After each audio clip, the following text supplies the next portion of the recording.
This is Pamela Lahara, your Miss Asian Global 2015, and you're watching PhilippineNews.com.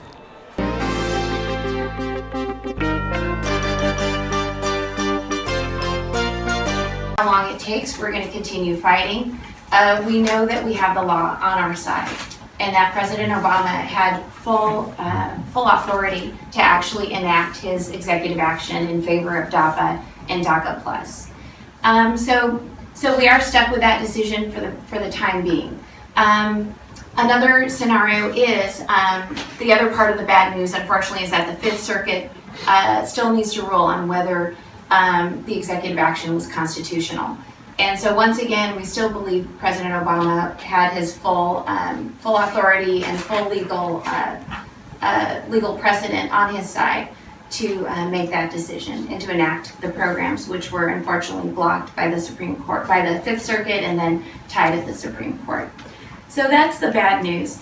The other portion of less than positive news is that, of course, we live in a climate in an election season, this presidential election November, where we have candidates who unfortunately are promoting some anti-immigrant rhetoric. Unfortunately, we see that it is somewhat contagious in our society, and that it seems that unfortunately when public figures mention negative comments about our immigrant communities and people that are here undocumented, unfortunately, others feel that it is acceptable to then join in with that hate speech, and that's what it is. It's hate speech, and we may need to pursue these situations as they arise with hate crimes. We may need to prosecute these incidents as they come up, and we must be unafraid to do so, since that is our legal right, and it's not the country that we were founded on. These are not the principles that we stand for as a nation. And so that's our challenge, and so our work is cut out for us. We have a lot to do. We have some wonderful news, though. One thing I want to start with is the Office of Civic Engagement and Immigrant Affairs, also known as OCEA, here in San Francisco. The City and County Office of OCEA has launched 2 new programs, and one in particular is fabulous for DACA applicants. So they are funding 50% of eligible DACA applicants for 50% of their application fees. A DACA application or renewal currently costs $465. And so the OCEA office is going to grant 50% for eligible applicants who can show financial need. And then the other 50% will be covered by a loan.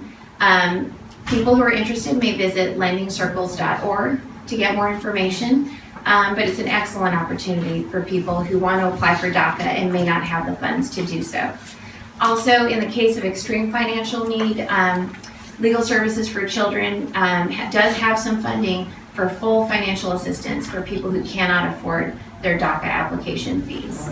And some of these programs also apply to other types of immigration applications, including citizenship. So even if you're not eligible for DACA, but you think you might qualify for another immigration application, you should contact the website of OCEA, as well as lendingcircles.org, as well as Legal Services for Children located in San Francisco, to see if you might qualify. The other good news is we live in a state that currently is a very immigrant-friendly state, and so we're very fortunate. Currently, undocumented individuals can get driver's licenses. Of course, we encourage those who have any sort of a criminal record to visit a licensed immigration attorney or a BIA accredited representative to make sure that it is safe for you to apply for your driver's license.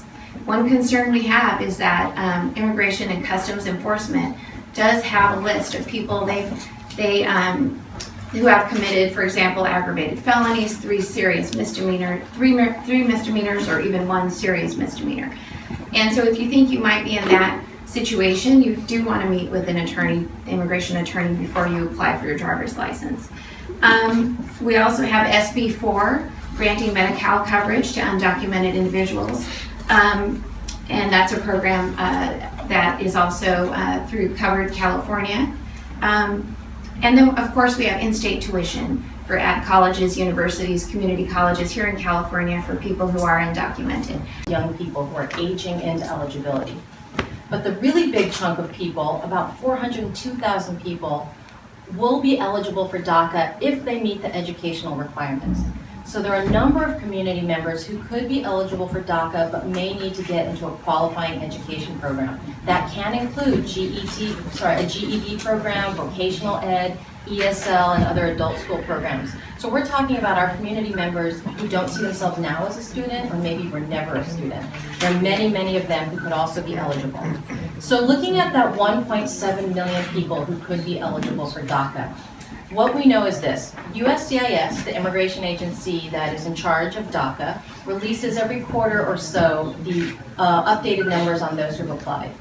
As of the end of March of 2016, 819,512 people submitted a DACA application that was accepted.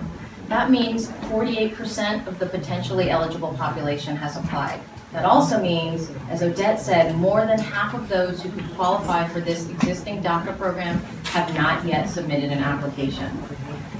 And what do we know about those who have applied? We know that of those who have applied, over 89% of them were approved, and there are a number that are still pending.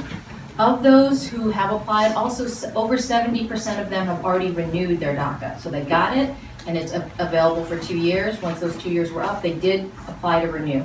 So some of them are not yet eligible to renew yet, but the vast majority of people who get DACA also renew it. We also have data on those who have applied and those who are eligible. A lot of these estimates that I'm quoting are from Migration Policy Institute.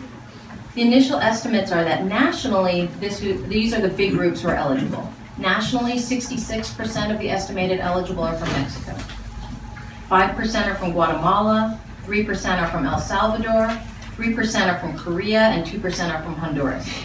Here in California, our numbers are slightly different but similar.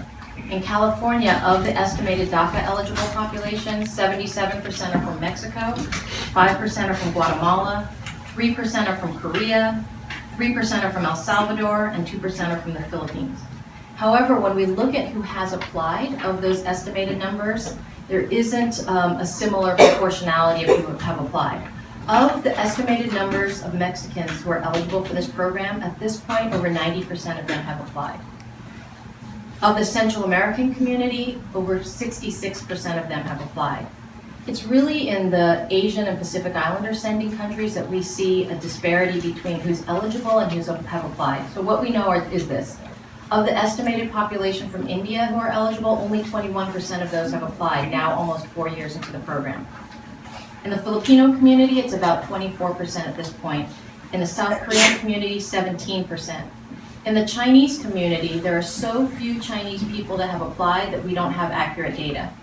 Even if, so what we know is that it has to be fewer than 7% have applied.